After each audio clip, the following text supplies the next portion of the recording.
সম্পূর্ণ নিরপেক্ষ থেকে এই নির্বাচনের ব্যবস্থা করবেন। ছাত্ররা রাজনৈতিক দল গঠন করতে চায়, আমাদের এতটুকু আপত্তি নেই, বরং আনন্দিত। ছাত্ররা রাজনীতি করবে, আসবে, তারা নতুন দল গঠন করবে, আমরা তাদেরকে স্বাগত জানাবো। তারা তাদের নতুন চিন্তা ভাবনা দিয়ে মানুষের মনের মধ্যে যাওয়ার চেষ্টা করবে। কিন্তু সরকারের থেকে যদি দল গঠন করেন, এই দেশের মানুষ সেটাকে মেনে নেবে না। নেবে কে?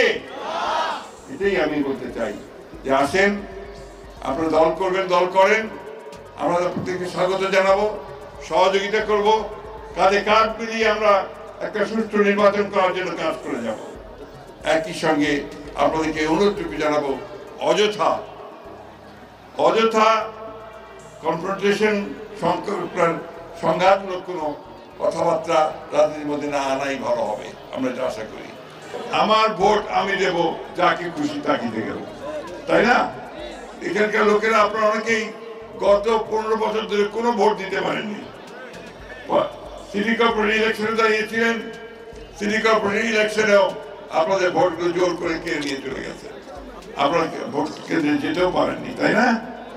আজকে এই সুযোগ এসেছে, আমরা এই অন্তর্বর্তীকালীন সরকারকে, প্রফেসর ইউনূসের সরকারকে সেই জন্য অনুরোধ করেছি, যত দ্রুত সম্ভব আপনারা এই ন্যূনতম সংস্কার যেটা প্রয়োজন, অর্থাৎ মানুষ যেন সঠিকভাবে ভোট দিতে পারে, বিচারটা যেন মানুষ সঠিক পায়, প্রশাসন যেন কোনো পক্ষপাতিত্ব না করে, এই বিষয়গুলো দেখে আপনারা একটা ভোটের আয়োজন করেন, যেখানে মানুষ ভোট দিয়ে তার প্রতিনিধি নির্বাচিত করতে পারবে।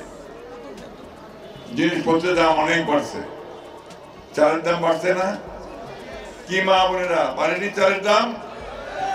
চালের দাম বাড়ছে, ডালের দাম বাড়ছে, নিত্য প্রয়োজনীয় জিনিসের দাম অনেক বেড়ে গেছে, বিদ্যুতের দাম বাড়ছে,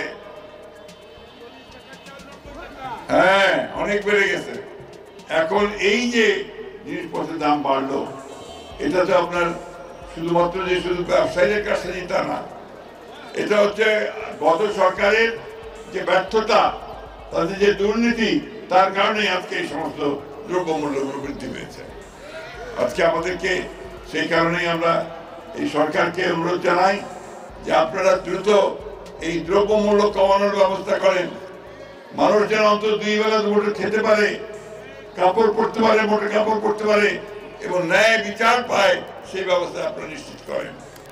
বন্ধুগণ, খুব দুঃখের কথা, আমরা এতদিন হাসিনার বিরুদ্ধে কথা বলেছি, আমরা অন্যায়ভাবে গ্রেফতার করার বিরুদ্ধে কথা বলেছি, অন্যায়ের গ্রেফতার করে, অন্যভাবে গ্রেফতার করে থানায় নিয়ে গিয়ে পিটিয়ে নিয়ে ফেলার বিরুদ্ধে কথা বলেছি, তাই না? এক্সট্রা জুডিশিয়াল কিলিং এর বিরুদ্ধে কথা বলেছি। দুর্ভাগ্যের কথা, গতকাল কুমিল্লায় আমাদের যুব দলের এক নেতাকে তুলে নিয়ে যাওয়ার পরে যৌথ বাহিনীতে সে তারপর সকালে মারা গেছে। আমরা পরিষ্কার করে বলতে চাই, এই ধরনের ঘটনা যেন পুনরাবৃত্তি না হয়। যারা এই ঘটনা ঘটিয়েছে তাদেরকে অবশ্যই বিচারের আওতায় নিয়ে আসতে হবে। আমরা আর এক্সট্রা জুডিশিয়াল কিলিং দেখতে চাই না, আমরা আর গুম হতে দেখতে চাই না। আমি যখন উত্তরায় ছিলাম, আমার তখন আপনার যে দক্ষিণখানে মুন্নার মা, মুন্না ছিল আমাদের ছাত্র দলের নেতা, তাকে রাত্রিবেলা তুলে নিয়ে গিয়েছিল, আর ফিরে আসেনি। মুন্নার মা পাগলের মতো কাঁদত, তার বাবা ঘুরতে ঘুরতে সমস্ত দেশ, এমনকি ভারতের পর্যন্ত গিয়েছিল। তারপরে মুন্নার বাবা মারা গিয়েছিল, তার ভাই বোধ এখানে আছে, তার মা কয়েকদিন আগে আমার বাসায় এসেছিলেন, আমি তাদের সঙ্গে যোগাযোগটা রাখি। এইরকম অসংখ্য মুন্না, এরকম অসংখ্য ইলিয়াস আলী, আমাদের নেতা ইলিয়াস আলী, তাদেরকে গুম করা হয়েছিল, আমরা তাদের চিহ্ন পর্যন্ত খুঁজে পাইনি। বন্ধুগণ, এটা আমরা দেখতে চাই না। আমরা বাংলাদেশে একটা শান্তিপূর্ণ অবস্থা দেখতে চাই, আমরা বাংলাদেশে একটা আইনের শাসন দেখতে চাই, আমরা ন্যায় বিচার দেখতে চাই, আমরা আর মানুষের সাধারণ মানুষের উপর কোনো অত্যাচার করা দেখতে চাই না বন্ধুগণ। আর ওই যে মাস্তানি আওয়ামী লীগ হলেই তার কাছে যাওয়া যাবে না, এটা বন্ধ করতে হবে, এটা যেন কেউ না করে। আমার মনে আছে আমি যখন আপনার উত্তরে ছিলাম, আমার যে কেবলের ডিশের কেবল দিতেন তার নাম ছিল তুষার, সে এখন এখানে আছে কিনা আমি জানি না।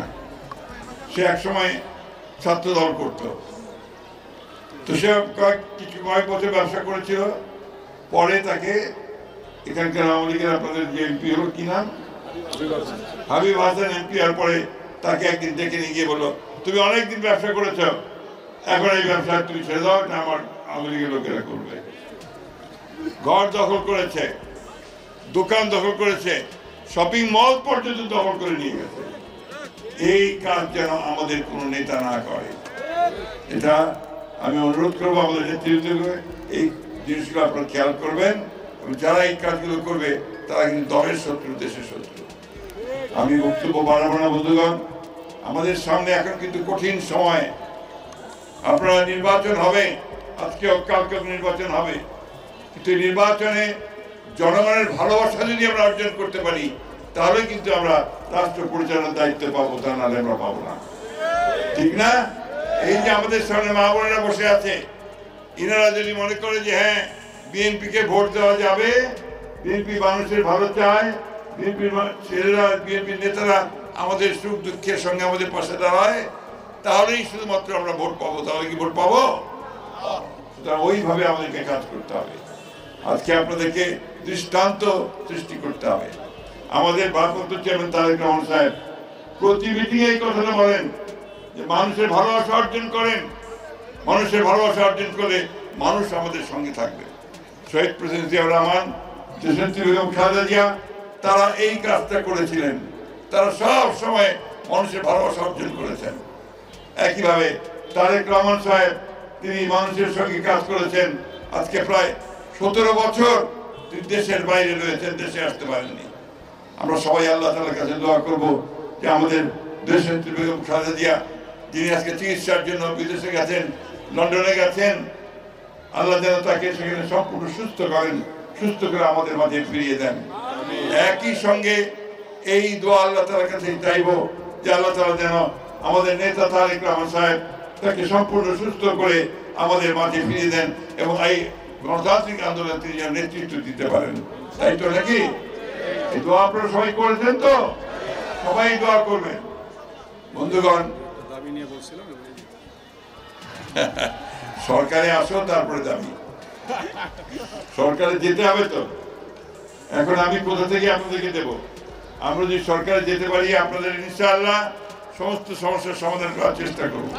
কিন্তু সরকার যাওয়ার জন্য যে কাজ, সেই কাজগুলো করেন, মানুষের ভালোবাসা অর্জন করেন, ভোট কেন্দ্রে যেন আপনারা দাঁড়াতে পারেন ঠিকঠাক মতো, সেই কাজ করবেন। এবং মানুষ যেন ভোট কেন্দ্রে এসে আপনাদের ভোট দেয়, সেটা নিশ্চিত করবেন আপনারা। তা না হলে কিন্তু ভোট এত সোজা ব্যাপার না।